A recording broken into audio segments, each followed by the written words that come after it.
Hey everyone, so welcome to video number 3. This video is talking about substance abuse, and like we mentioned in our previous video on depression, that we were going to be talking about substance abuse. This video is going to be a little bit more in depth in the content area, a little bit less on my story, but more in depth on the situation at hand. And just like previous videos, I'm going to start off with a quote, and then I'm going to interpret what that quote means to me. And this quote is from the great J.K. Rowling, and the quote says that rock bottom is the foundation on which I rebuilt my life on. And so what that quote means to me is, in order for me to rebuild my life, I had to hit rock bottom. And rock bottom to me was when I finally admitted that I had a problem. And so now I was able to pick up the pieces, and I'm going to build a better individual, a better Justin to who I want to be for the rest of my life.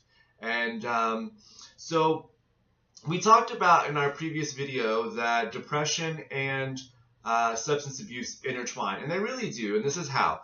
So one individual, or any individual, can tend to use substances in order to mask the depression. But while they are using the substances, they become depressed. So here, let's just throw out the situation. I am depressed.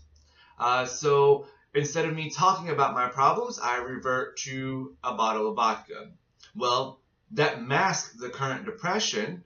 I'm getting a sense of euphoria, a decrease in anxiety, whatnot. But at the same time, while I'm on that substance, I'm building up more depression. So they are intertwined with one another, and that is definitely something scientifically proven. So we talk about addiction and what is addiction, and there's very fine lines of what addiction truly is. But I'm going to give you just a brief standard textbook definition of what addiction is. And addiction is anyone who ingests substances such as alcohol, cocaine, marijuana, whatever the drug of choice may be, or one who engages in activities such as sex, shopping, gambling in order to cope with the stressors of everyday life. Okay, so you ask, well, why is gambling considered an addiction? Well, just like alcohol and drugs, if it interferes with your everyday life and you depend on it, then therefore it is an addiction. So many people oftentimes deny the addiction, or they think that the addiction does not exist. Well, are they the same thing? No, I knew that I had a problem. I just denied that I had a problem. I did not pretend that I didn't have a problem. I knew I had a problem. And so a lot of times we deny these behaviors. We mask these behaviors because that's what we want to do. So there are two different types of addictions that we're going to talk about. We talk about the biological addiction and the physical addiction at the same time. Biological talks about the drugs. It talks about that sense of euphoria that you get when you ingest those drugs. We talk about the tolerance level. So let's say, I started doing marijuana, and marijuana, I was able to do one joint, and that one joint would send me into a euphoric state. Well, as I kept doing that one joint over and over, I would eventually need to go to 2, and then to 3, and then to 4 in order to maintain that state of euphoria for me. Now, physical. We talk about the physical addiction, or the physical impact of the addiction. And I'm gonna kind of correlate that to alcohol. Although, yes, alcohol can give you that biological euphoria feeling, however, a lot of times people who are alcoholics only need that small stressor in order to engage in that behavior. So it's kind of like the same thing. You can't take an alcoholic to a bar and expect them not to drink, right? And it's the same aspect as you can't put crack cocaine in front of a crack addict and and expect them not to do crack. It's like you're putting that stressor in front of them. And they get strong pulls and strong ties in order to do those things. And that's the physical attachment to the addiction itself. Now, why do we do these behaviors? Why are those behaviors there? And most of the time, if you ask somebody why you drink, why do you do this, the result that you're going to come up with is, I was just so stressed out. This was the easiest way to cope with it. This is the way that I was able to manifest happiness. And so we're going to talk about alcoholism first, or alcohol abuse disorder. And so alcohol tends to be a depressor. And I'm going to talk about a lot of different, categories here. But alcohol tends to be a depressor, or something that's going to depress your mood a little bit. And we can either be long-term alcoholics, so every day we drink something a little bit every day, or we can be what's called a binge alcoholic. And a binge alcoholic is where you consume large quantities of alcohol in a short period of time. And that right there is the worst alcoholic that you can be. A long-term alcoholic is bad for you, yes. But when you binge drink in short periods of time, large quantities, the behaviors that you do after that are kind of out of your control a little. So whether you are binge drinking or long-term drinking, it's associated with a lot of risk. And we talk about brain, we talk about liver, we talk about pancreas, we talk about heart, we talk about all kinds of different problems that are associated with alcohol consumption. And we wonder why we have alcohol problems. And a lot of them are individual preference. We have environmental influencers as well as genetic influencers. So obviously, if you come from a background who, your mom and dad are both alcoholics, you tend to have that alcoholic trait there. Plus, you also are in an environment where every day there's alcohol and you believe that that's okay. And then there's that individual preference, and that's saying that, well, I'm okay with drinking, so I'll drink more. And again, we talk about the stress level. The stress level, the higher the stress level that you're under, the higher risk of you abusing the alcohol. And so we're going to talk about the short-term effects as well as the long-term effects of alcohol. And I'm going to talk mainly on the short-term effects when we're associated with binge drinking. That tends to be where we see a lot of our problems. And when we binge drink, again, large quantities, short time, we raise our BAC, or our blood alcohol content level. And we calculate those BACs by percentages. And so when we have a 0.03 to a 0.12%, or a BAC of 0.12, we typically notice there are some cognitive functions that decrease. We have an increase in social awareness and social activity. So if you're typically shy, between that range of BAC, you tend to be not so shy. You tend to be able to carry on conversation with people that you normally would not carry on conversations with. You become cheery and happy.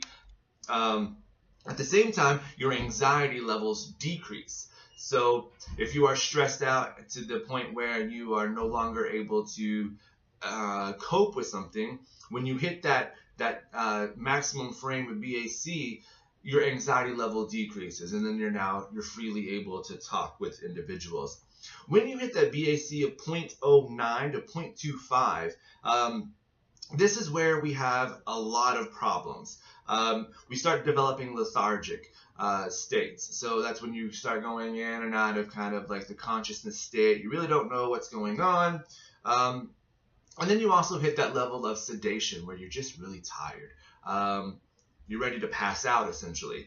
Anywhere between those levels, based upon the individual and the way that they metabolize the alcohol, they can assume what's called a blackout state, where they are physically present in the moment, but not mentally aware of what's going on. So I'm awake, I'm here, I know what I'm doing, but I don't know what I'm doing. I'm not able to recall what happened, or if I am able to recall, I'm only able to recall bits and pieces of what's going on. Now, when the BAC hits 0.18 to 0.30, we are noted with a profound confusion state. We are increased impaired judgment. So the more we drink, the more increased our impaired judgment happens. And that's when we feel like it's okay to get behind a vehicle, or we think it's smart to climb up to the top of a building and jump off because we're Superman, or we think that it's okay to do something when it definitely is not. And I like to say that when you are drinking, it lowers your inhibitions, and we talked about that already. We said that it increases your social awareness. So it lowers your inhibitions. It makes you feel a little bit invincible, like, whatever is in front of you is not impossible. At that level of 0.18 to 0.30, we're talking about dizziness, confusion, we're talking about nausea and vomiting. Those types of problems are associated with that high of a level of a BAC. It's very easy to get there when you're binge drinking, especially if you're able to down 4 or 5 beers in a few moments' time, and you're doing this over a short period of time as well. And that's something that I was guilty of. I would go out, like I expressed in my previous video. I would be at a restaurant for an hour, and I would already be able to consume 4 or 5 alcoholic drinks. And my body obviously metabolized it pretty well, that I was able to get to the intoxicated state pretty quickly, and I was able to stay there as well. So long-term effects. What are some of the long-term effects of alcohol abuse? And I'm just going to mention one condition, because that condition typically is something that we're really afraid of in the medical field, and that's Wernicke-Korsakoff syndrome, where it's a brain disorder essentially that's associated with alcohol abuse. Now we talk about pancreatitis, we talk about liver damage, cirrhosis. We can talk about those problems as well. Diabetes can typically occur because of alcohol abuse. There's a lot of things associated with alcohol abuse, but the mental cognitive functions that alcohol abuse can do is the more dangerous one. Can lead to long-term damage. So jumping over into our substance abuse, such as drugs, that was not my vice. I never partook in drug abuse or drug activity whatsoever. My vice was alcohol. We have prescription and non-prescription drug abuse, and we like to classify those drugs into a couple different categories. Are they depressants, stimulants, or are they analgesics, or sedatives? One of those classifications. And what we like to note in that time is signs and symptoms associated with the drug abuse. And we typically find that when someone is under the influence of drugs and alcohol, we notice that there are social withdrawal problems. They refuse to admit that they have problems. We notice that they engage in that self-destructive behavior that we talked about previously in depression, where they are engaging in unprotected sex or shared needles that are not clean, or whatever the situation may be. We notice that they have a high rate of MVA, or motor vehicle accidents. When you get behind a wheel and you think that you're okay, but you're not.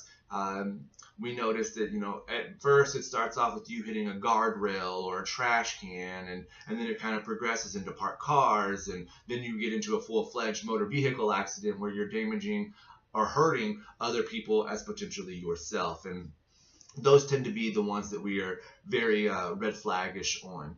And then of course we have death, and unfortunately, that's something that's happening more often right now, especially with the methamphetamine epidemic that we have going on. People are overdosing on meth, heroin, and they're dying because they're not able to get that high of a level that they were once able to get because of the tolerance level. Or we have people out there who are mixing drugs in poorly with bad chemicals, and these chemicals are killing individuals. Now I'm talking about the association of infection as well: HIV, hepatitis C, MRSA, VRE. Those types of infections are rampant within the IV drug users as well, and we like to keep those away. We also notice that people who tend to be addicted to substance abuse, such as drugs, also have a codependency on alcohol,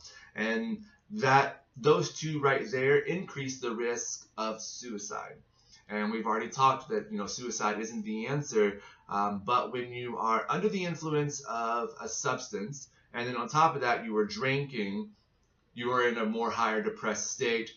Suicide seems to be the best answer to some individuals, and they are unable to get the help they need immediately, ultimately taking their lives. And that's why this video is important. If you are dependent on substance, I encourage you to reach out. There are support groups out there. Reach out.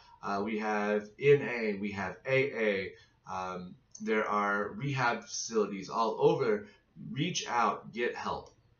It does not make you a less of a person. So in the gay community, or in the LGBT community, I'm going to talk about a couple of the drugs that we in the community abuse and use more frequently. Marijuana, we call that the gateway drug. We learned that in elementary school in DARE, that's the gateway drug. It starts with marijuana and goes forward, and I'm not a big advocate for that. I don't believe that if you do marijuana, you're going to jump into ecstasy next. I don't believe that, but it is a drug that we see. Cocaine is one of the big things that we're seeing in the gay community as well. We're seeing a lot of meth increased use. We're seeing a lot of sedatives such as Klonopin, Xanax, Ativan, Valium. Those type of prescription medications we're seeing people abuse at a more frequent rate. We talk about the party drugs, ketamine, GBH, ecstasy, those types of drugs that are going on in the club scene. Those are associated with a lot of our unprotected sex, which is increasing our HIV rate, which we need to try to get a grip on. HIV is becoming a very big epidemic as well, and it's targeted mainly in the LGBT community, and we have the power to stop it, and it starts with something as simple as protected sex, which is that self-destructive behavior that we've already talked about. And then again, of course, we have the alcohol abuse. Alcohol abuse tends to be in the younger population and the lesbian population. I'm not really sure why that correlates that way, but it really does. And we're noticing that the abuse of substance and alcohol tends to be in the younger group as well as in the older group. So that middle age group is not where our big substance abuse is. It's in the younger and older populations. So we're going to jump over and talk a little bit about self-destructive behavior. And we're going to talk about the alcoholic, and we're going to talk about the drug dependent individuals as well. Each one of these dependencies carry their own distinctive physical and emotional problems. Of course, when you're alcoholic, we already talked about some of the physical conditions that are associated with the cirrhosis, the mental cognitive impairments, those types of things. We're really not going to get a lot of health conditions other than the ones associated with alcohol because of alcohol, unlike we're talking about drugs. When we're talking about drugs, and especially the IV drug users, we're talking about the HIV, the hepatitis C, the hepatitis B. We're talking about all those conditions as well. So the biggest self-destructive behavior that is noted in alcoholic and drug abuse is unprotected sex. That tends to be the biggest self-destructive behavior that we've noticed. The second is infidelity. Infidelity within a relationship. And this is where I will share a little bit of my story, just a little, because that's going to be a whole nother video and topic. So in infidelity, under the abuse of alcohol and substance abuse, does it mean that you were unhappy with your relationship? And I want to stress that out. No, not at all. And I'm not sitting here in this video and I'm not going to say that being under the influence is a excuse for cheating or infidelity. And that's absolutely not the case. But however, we have had some latest studies out that are showing that infidelity under the influence does not necessarily mean that you were unhappy with your relationship or that you were emotionally empty. It definitely has been noted that it's a cry for help.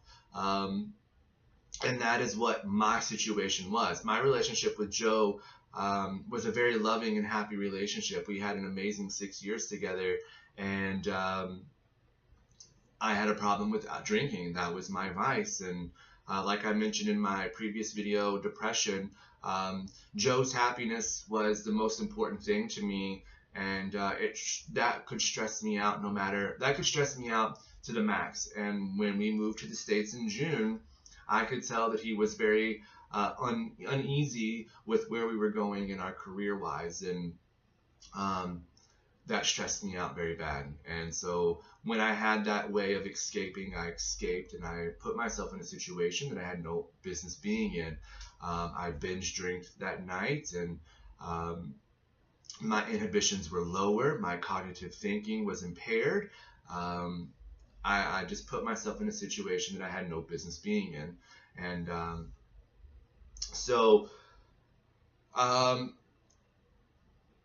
when we are having infidelity in a happy relationship while we are under the influence at high levels, that is a cry for help. That is us saying, hey, I need help. And unfortunately, what we have noticed in the psychological field is that a lot of the times infidelity under the influence is associated with what we call the we syndrome, and I am very guilty of this. The we syndrome means that when you're in a happy relationship, and everybody is guilty of this, it depends on how you work on it afterwards, is when you're in a happy relationship, you devote all of your time to the we. So if somebody asks you, hey, you want to go have dinner? Instead of saying, I've got to check, let me know, I'll let you know in a couple of days, you automatically resort to, let me check and see what we have going on, and then I will let you know. Or your mom asks you to go to dinner, and you say, well, I'll look and see what we have going on. When you involve the we in the relationship, that is the we syndrome. And there's nothing wrong with the we syndrome. That's great. If you're able to have a partnership and a bond with somebody where you are focusing your energy on the we instead of the I, that's great. But the problem is when you lose touch with the I, and that's where I was suffering. I lost touch with the I. I was a college cheerleader. I was a very good athlete. I quit everything because I gave all into my relationship, and I would do it again in a heartbeat. But I would learn from the lessons and the mistakes that I made. I would not focus my whole intention on the we. I would focus 90% on the we and 10% on the I. You know, I've always wanted to do yoga and meditation, and I never did it because we never had time to do it. I should have always found a way for me to do it instead of the we. You know, Joe loves working out. Sorry, my sinuses are acting up on me. Joe loved working out, and it wasn't until towards the end of our relationship when he converted from let's we work out to I'm going to work out. And I supported him 100% on that. I should have jumped in and did it because I was gaining a lot of weight, but I didn't have interest in that. I wanted him to work out so we could go do something afterwards. So that problem right there is the problem why that psychology is saying that it's a cry for help, that you need some you time in order to repair what's going on. And a relationship that has single incidences of infidelity can be repaired. Infidelity does not have to ruin a relationship. especially if it's a single incident relationship or affair. Now, if the affair is an emotional affair where it has occurred months after months, and I'm not going to get into that because, as you can see, I'm focusing a lot of attention on that. That's going to be the next topic video, is infidelity in affairs. But a single incident affair can be repaired. Your relationship can grow stronger and better if parties are willing to go forward with that. But definitely, what happened in July of 2016 for me was a wake-up call. It was the call that I needed help. And from that moment, here I am able to report to you that today is January 1st, 2017, and I have not had a single alcoholic drink since July 19th, 2016. I have been able to become sober independently without having any support or any counseling. I was able to make that lifestyle decision on my own, and I am very proud of that, that I have the willpower to stop drinking and doing those self-destructive behaviors that I've mentioned. So, like I said, as we wrap up this video, our next topic is going to be infidelity in affairs. So in conclusion, to wrap up this video, I want to mention again that I am here for you. If you are suffering from alcoholism or substance abuse and dependency, please reach out to me. Comment, email, whatever it is that you need to do in order to reach out to me. I will try to help you my best, even if that helping you is knowing where you live and what area you are, and linking you up with social services and social supports in your area. Maybe you don't know where to start. Maybe you don't think that you have a problem, but you want to see if you have a problem. There is nothing wrong with that. And honestly, if you are able to step forward and say that I potentially have a problem, that's the first step into recovery. And I'm here to support you through that recovery stage, and I will be here 100% to help you. So again, like I said, that ends this video. I hope it was something that was of information to you, or something that maybe taught you something. And I look forward to speaking with you again on our next video on infidelity and affairs. So until then, have a great day. The choice is yours.